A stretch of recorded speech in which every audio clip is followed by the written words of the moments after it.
I died with my hands gripping the steering wheel, my heart screaming for a man who was busy unbuttoning his secretary's blouse in a hotel 3 miles away. When I opened my eyes and saw the morning sun instead of a shattered windshield, I made a promise. Today, I wouldn't chase him. I'd get a massage. The smell of copper, burning rubber, and rain. That was my last memory. The deafening crunch of metal as the semi-truck plowed into the driver's side of my Mercedes. I remembered the sensation of my ribs snapping, the cold rain weeping through the shattered window, and the bitter, pathetic realization that I was dying on the Pacific Coast Highway while my husband of 7 years, Lucien Mercer, was tangled in the sheets with Lily Montgomery. Then I gasped. My eyes flew open, my chest heaving as if trying to suck in all the oxygen in the room. There was no rain, there was no crushed metal or flashing red ambulance lights. There was only the soft ambient hum of the central air conditioning and the scent of Lucien's signature cologne, Tom Ford Oud Wood, lingering in the air. I was sitting on the edge of our plush California king-size bed in our Pacific Heights mansion. My hands, which moments ago in my memory had been slick with my own blood, were clean, manicured, and trembling violently against the silk sheets. I snatched my phone from the nightstand. Friday, October 12th, 8 a.m. I dropped the phone as if it had burned me. October 12th, the day I died. The day I had found the hotel confirmation on Lucien's iPad, completely lost my mind, grabbed my keys, and drove blindly into a torrential downpour to catch them in the act. I had been given a second chance, a reset. The heavy mahogany door of the walk-in closet clicked open, and Lucien stepped out, looking like he had just stepped off the cover of GQ. He was adjusting the cuffs of his bespoke charcoal suit, the very same suit he wore to my funeral in my previous life, a fact I only knew because my spirit had lingered just long enough to see him squeeze out a single, calculated tear before putting his hand on Lily's waist in the back of the limousine. "Morning, Emma," he said, his voice a smooth, rich baritone that used to make my stomach do flip-flops. Now, it just made my skin crawl. He walked over, smelling of peppermint and deceit, and pressed a brief, perfunctory kiss to my forehead. "I've got an emergency board meeting today. Might run late. Don't wait up for dinner, all right?" In my past life, this was the moment I had nodded like a dutiful little wife, only to discover his emergency board meeting was a weekend rendezvous at the St. Regis in San Francisco, followed by a chartered flight to Cabo. "An emergency?" I asked, keeping my voice remarkably level. I looked up at him, studying the sharp jawline and the striking green eyes that had lied to me for nearly a decade. "Yeah, the merger with the Harrison Group is hitting a snag," he lied effortlessly, checking his Rolex. "I'll make it up to you, I promise. Maybe we'll go to Napa next weekend." "Take all the time you need, Dom," I smiled, a cold, empty thing that didn't reach my eyes. "I have some errands to run myself." "Good. Have fun, babe," he said, already turning his back on me. He grabbed his leather briefcase and walked out of the bedroom. A minute later, I heard the heavy front door thud shut, followed by the distant roar of his Aston Martin pulling out of the driveway. The moment the house fell silent, the residual panic of my past death evaporated, replaced by a crystalline, icy rage. I wasn't going to cry. I wasn't going to get in my car. And I certainly wasn't going to die for Lucien Mercer ever again. I picked up my phone and dialed my lawyer, Richard Gallagher.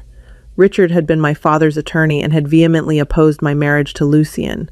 He was the only person who knew that the bulk of Lucien's venture capital firm was secretly propped up by my family's trust, a trust Lucien had been slowly siphoning to fund his lavish lifestyle and his mistresses. "Emma," Richard answered, sounding surprised. "It's barely 8:30. Is everything all right?" "Richard, I need you to execute the contingency protocols on the Kensington Trust immediately," I said, my voice crisp and authoritative. There was a pause on the line. "The contingency protocols? Emma, that will freeze all liquid assets tied to Lucien's firm. It will sever his access to the joint accounts. What's going on?" "Lucien is having an affair," I said plainly, "and he's planning to move $3 million from our joint account into an offshore LLC by Tuesday. I want every single account frozen, citing suspicious activity. I want the Kensington Trust walled off, and I want the divorce papers drafted by noon." "Good God," Richard muttered, though I could hear the distinct sound of a man who was finally getting to do the job he'd waited 7 years to do. "Are you safe? Where is he?" "He's currently on his way to the St. Regis to meet his secretary, Lily Montgomery. From there, they plan to fly to Cabo, which brings me to my next request. I need the number for Arthur Penhaligon." Arthur was the most ruthless private investigator in California. In my past life, I had learned about him too late. "I'll text you Arthur's direct line right now," Richard said. "Emma." "I'm sorry, but I am also incredibly relieved you're finally seeing him for what he is." "Me too, Richard. Let the bank know the credit cards need to be frozen by 11 a.m. Say it's a fraud alert. Let him sweat." After hanging up with Richard, I called Arthur. I gave him the make, model, and license plate of Dom's car, Lily's full name, and their exact itinerary. "I want photos, Arthur. High definition, undeniable proof. I want the concierge on record. I want the flight manifest. And I want it all handed to my lawyer by Monday." "Consider it done, Mrs. Mercer," Arthur rasped, sounding like a man who smoked 2 packs a day and lived for this exact kind of drama. With the trap set, I walked into my master bathroom and looked at myself in the mirror. I looked pale, exhausted from carrying the weight of a marriage that had been dead for years. In my past life, my last day on earth was spent crying until I threw up, driving recklessly in the rain, and dying on the cold asphalt. Today, the sun was shining. I opened my phone, navigated to the contacts, and dialed the number for the Elysian, the most exclusive, ridiculously overpriced day spa in the city, situated high up in a glass skyscraper overlooking the bay. It was the kind of place that required a 6-month waiting list, but my family name still carried weight in this city. "Elysian Spa, this is Genevieve speaking. How may I provide you with tranquility today?" "Genevieve, it's Emma Kensington," I said, intentionally dropping my married name. "I need your absolute nirvana package. The works: deep tissue, mud bath, facial, champagne. Do you have a cancellation today?" "For you, Miss Kensington? We will make the room. When shall we expect you?" "I'll be there in an hour." Stepping into the Elysian was like stepping out of the chaotic, smog-filled reality of the world and into an isolated bubble of pure zen. The air smelled of eucalyptus and lavender.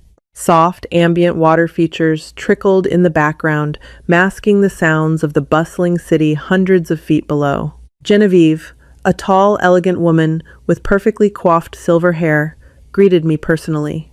She handed me a flute of vintage Dom Perignon before I even reached the reception desk. "Welcome, Miss Kensington. Your private suite is ready," she murmured, guiding me down a dimly lit, fragrant hallway. I was escorted into a massive private room with floor-to-ceiling windows overlooking the San Francisco Bay. I changed into a plush, heated robe and lay face down on the massage table. As the massage therapist, a miracle worker named Sven began to work hot stones and warm oil into my terribly knotted shoulders. My phone buzzed on the side table. I peeked at the screen. A text from Arthur the PI. "Target has arrived at the St. Regis. Met female companion in the lobby. Heavy PDA. Photos attached." I swiped open the photos. There they were. Lucien, in his expensive charcoal suit, wrapping his arms around Lily, who was wearing a red silk dress that I had actually bought for myself 2 years ago, but had mysteriously gotten lost at the dry cleaners. A bark of laughter escaped my lips, startling the massage therapist. "Is the pressure okay, Miss Kensington?" Sven asked worriedly. "The pressure is perfect, Sven. In fact, you can go a little harder on the shoulders. I'm carrying a lot of dead weight." For the next 90 minutes, I was pummeled, stretched, and kneaded into a state of absolute gelatinous bliss. Every time Sven cracked a joint or worked out a deep muscle knot, it felt like I was physically expelling the years of anxiety Lucien had put me through. I wasn't dead. I was alive. I was wealthy. And I was about to be free. At exactly 11:15 a.m., as I was transitioning from the massage table to the detoxifying volcanic mud bath, My phone rang. Lucienne. I let it ring, sinking slowly into the warm, thick, mineral-rich mud. It enveloped me like a heavy, comforting blanket. My phone stopped ringing only to immediately start buzzing with rapid-fire text messages. Lucien 11:16 a.m. Did you do something to the Amex? It just declined at the concierge. Lucien 11:17 a.m. Call me back. This is embarrassing. I'm trying to book a client lunch and the card is locked. Lucien 11:28 Emma, pick up the damn phone. The bank is saying there's a security hold and only the primary account holder. You can authorize it. I smiled, taking a slow sip of cucumber water from the glass resting on the edge of the tub. I could perfectly picture the scene. Lucien, standing at the polished marble desk of the street. Regis, trying to act like a billionaire high roller in front of Lily, only to have the clerk hand back his sleek black card with a polite, pitying smile. Declined, sir. I picked up my phone with a towel-wrapped hand and typed back lazily. Emma, 11:25 a.m. Oh no, that's so weird. I'm at a silent retreat today and can't make calls. Must be a fraud alert. Just use your personal debit card for the client lunch. Love you. XOXO. I hit send and tossed the phone onto the plush chair nearby. Lucien didn't have a personal debit card with any real money on it. All his liquid cash was tied up in the business accounts, which Richard had frozen, or the joint accounts, which were currently locked down under the guise of my fraud alert. The only money he had access to was whatever cash was in his wallet. 5 minutes later, another text arrived, this one from Arthur. Target visibly agitated in lobby. Argued with concierge. Female companion looks displeased. They are leaving the hotel. Looks like Cabo is off. I laughed out loud, the sound echoing in the tranquil, tiled room. In my previous life, Lucien had successfully whisked Lily away to Cabo on my dime, sipping margaritas while I was lying in a morgue drawer. Now, he couldn't even afford the valet fee at the St. Regis without scrambling. Karma wasn't just a concept. Today, it was a perfectly executed administrative hold. My spa day continued with a diamond peel facial and a scalp massage.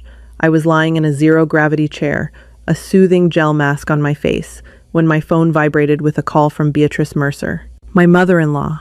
Beatrice was a haughty, insufferable woman who had always treated me like a walking ATM. She despised me because my family's wealth was new money, tech, and real estate, whereas her family was old money, which was code for, we have a recognizable last name, but absolutely zero cash flow. I answered, putting her on speakerphone, while the esthetician gently massaged my temples. Emma! Beatrice's shrill voice pierced the calm atmosphere of the room. What on earth is going on? Lucien just called me in an absolute panic. He said you've locked him out of his own accounts. Hello, Beatrice. I'm having a lovely day, thank you for asking, I replied, my tone dripping with honey. Don't take that tone with me, young lady. My son is in the middle of a very important corporate merger, and he's currently stranded downtown because his Uber account won't even process his corporate card. He had to ask me to wire him $1,000. Fix this immediately. I'm so sorry, Beatrice, I said, suppressing a giggle. Lucien, the great venture capitalist, begging his mother for Uber money. It was almost too sweet. The bank flagged some highly irregular charges. Thousands of dollars spent on luxury hotels and plane tickets to Mexico. I assumed Lucien's identity had been stolen, so I had the bank lock everything down for his own protection. You can never be too careful with fraudsters. There was a long, stunned silence on the other end of the line. Beatrice wasn't stupid. She knew her son.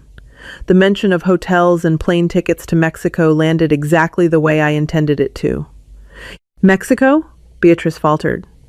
He said he was at a board meeting. Did he? I feigned innocence. Well, then it must be identity theft. The fraud department said it will take at least 48 hours to investigate. Until then, his hands are tied. Anyway, I must go, Beatrice. I'm in the middle of a poor extraction.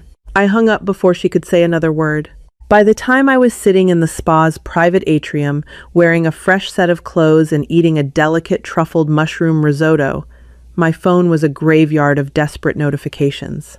14 missed calls from Lucien, 6 from his business partner, and 3 emails from Richard Gallagher confirming that the trust was secured and the divorce papers were finalized and ready for my signature.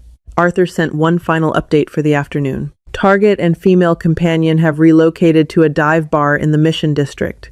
Target is drinking heavily. Female companion is on her phone, looking up flights to New York. Trouble in paradise. Lily Montgomery was a gold digger. I knew from my past life that the second Lucien's money dried up, her undying love for him would evaporate. Without the private jets, the street, Regis suites, and the limitless credit cards, Lucien was just a stressed, middle-aged man with a drinking problem and an anger management issue. I was simply speeding up the timeline of his inevitable ruin. I finished my champagne, left a generous tip for Genevieve and the staff, and walked out of the Elysian, feeling lighter than I had in a decade. I didn't smell like rain and copper anymore. I smelled like expensive essential oils and victory. But freezing his accounts was just the appetizer. Lucien Mercer was a man built on pride, public image, and the illusion of control.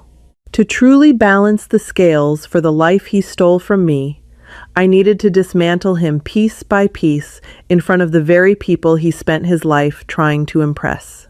It was time to go home and get ready for dinner. After all, Lucien had promised me he'd make it up to me, and I was going to hold him to that.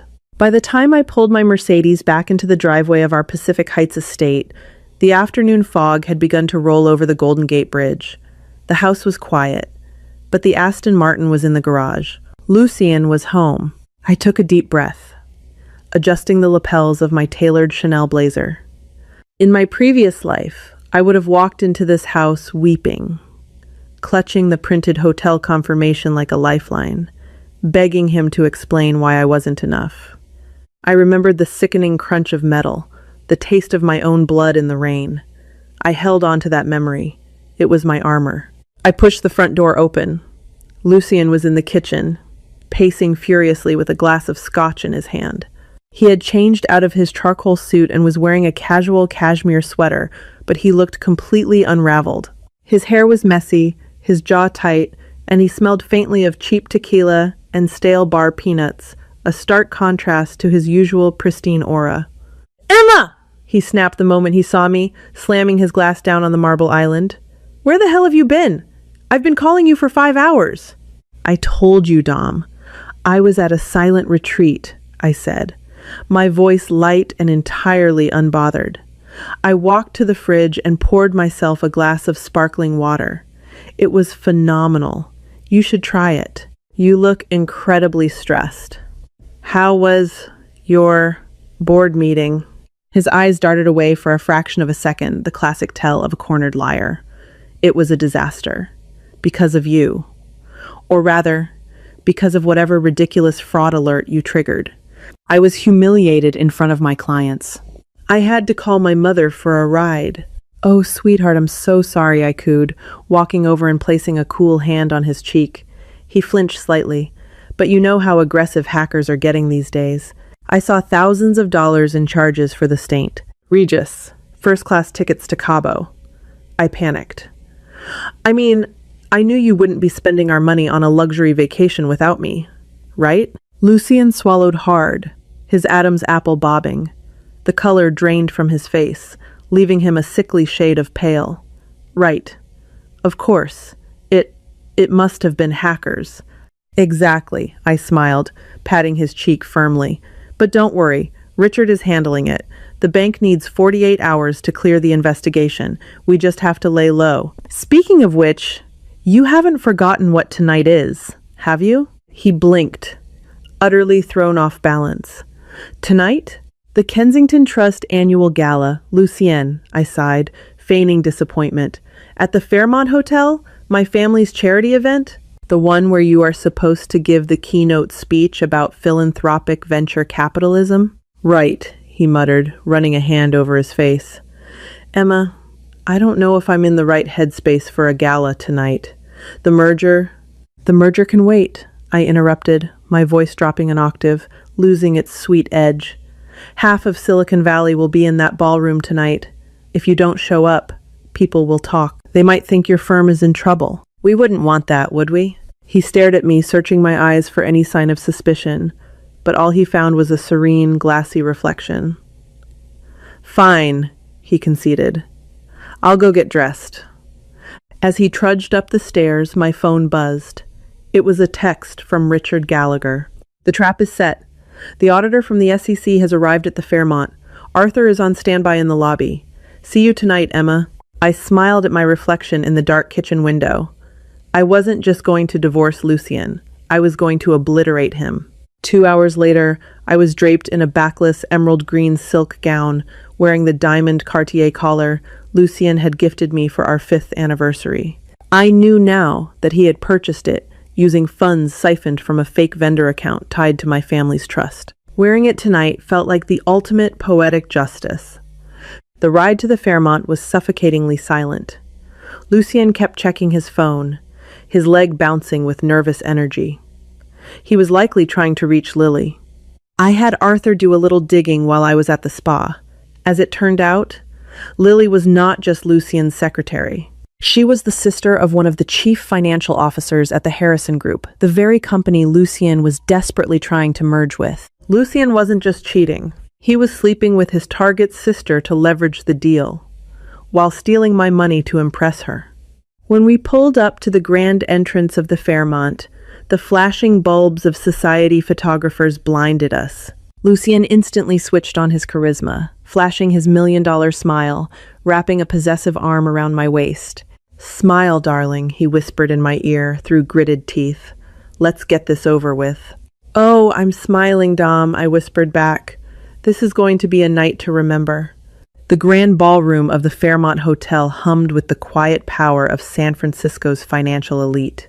Crystal chandeliers bathed the room in a warm golden glow as Lucien expertly worked the crowd. He shook hands, kissed cheeks, and flashed his trademark $1,000,000 smile, playing the role of the brilliant CEO and devoted husband, entirely oblivious to the trap snapping shut around him.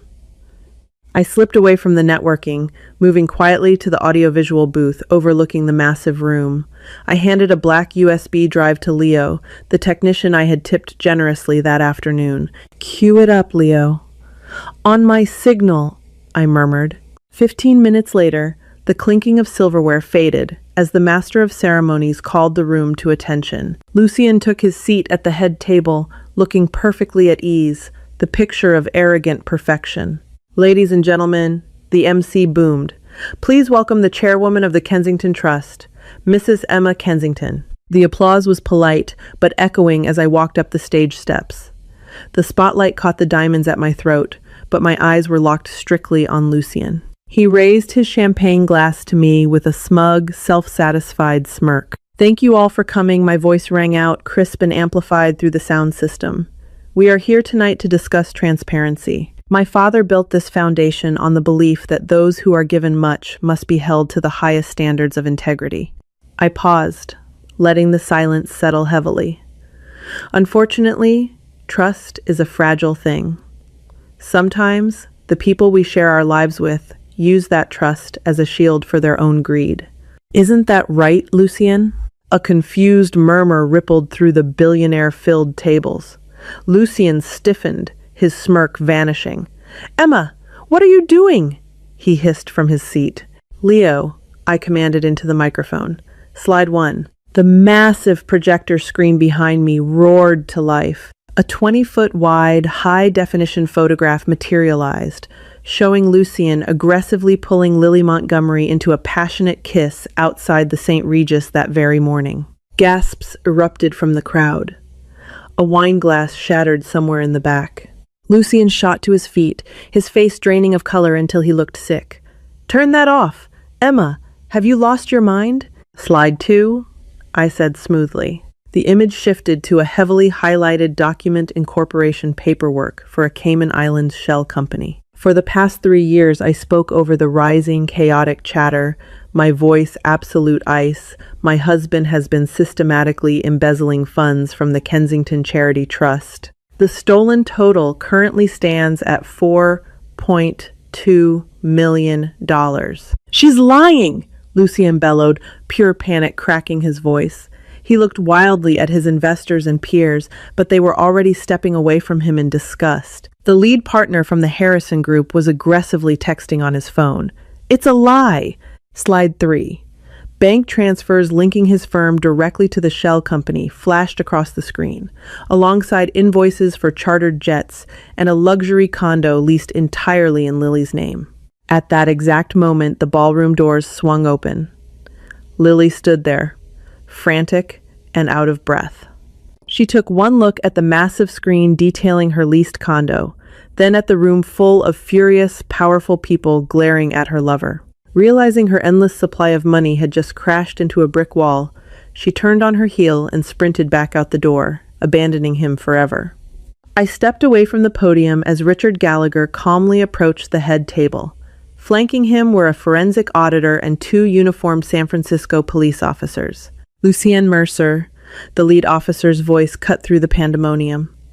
Step away from the table. We have a warrant for your arrest regarding corporate fraud and grand larceny. Lucien's knees buckled. He looked like a man who had just watched his entire universe evaporate.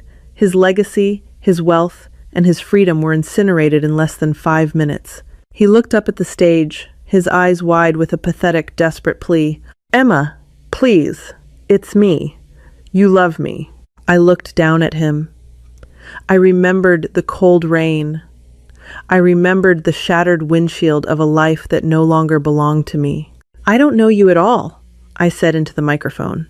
I watched as the police placed the silver handcuffs on his wrists, reading him his rights in front of everyone he had ever tried to impress. Karma hadn't just balanced the scales. It had dropped a boulder on his side. Walking off the stage, Richard met me at the bottom of the stairs and handed me a fresh glass of vintage champagne. The accounts are seized. He's looking at 10 to 15 years in federal prison, he smiled. How do you feel, Emma? I took a sip. It tasted like absolute sunshine. I feel reborn. Karma always collects its debts, and Lucien just paid with his entire life. If you loved this story of ultimate betrayal and a perfectly executed revenge, smash that like button right now. Don't forget to share this video with someone who loves a good comeback, and subscribe for more intense dramatic stories.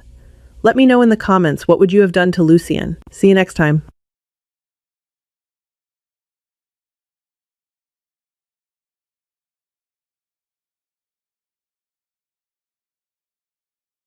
Hi, my name is Genchi Lewis, the owner and manager of Vivid Emotions. After watching the video, I spent the day at the spa while he chased his lover. Karma has a funny way of balancing the scales. I'd really like to know what you think. How did this story make you feel? What stayed with me most was the quiet confidence in choosing peace instead of revenge. Sometimes life has a strange way of revealing people for who they really are without us needing to force anything. I think that's what made this story feel satisfying in such a real way. Have you ever had a moment where stepping back actually worked out better than fighting back? Do you believe karma always catches up eventually, or do people simply show their true colors over time? If this story meant something to you or reminded you of a lesson from your own life, I'd love to hear your thoughts in the comments. And if you enjoy emotional stories like this, feel free to like and subscribe to Vivid Emotions for more.